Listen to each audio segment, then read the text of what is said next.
How to add pages within a page on Squarespace.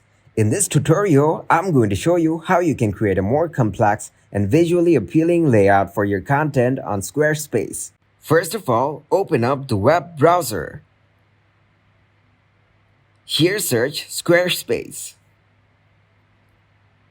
Click to open its site. When you get into its site, tap on your account icon and go into Account Dashboard.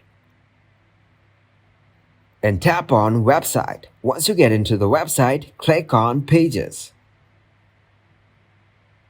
You will find three types of pages here. You can see them on websites.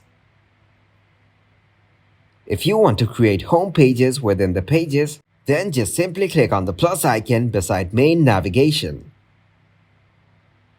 Then click on Folder to create a new folder. Name this folder as Main Menu.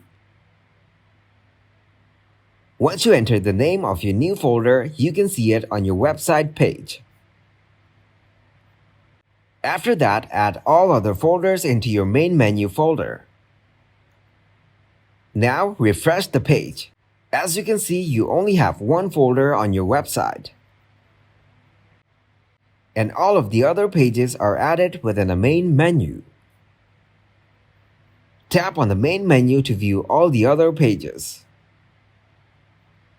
Thanks for watching, and please leave a like, subscribe, and share.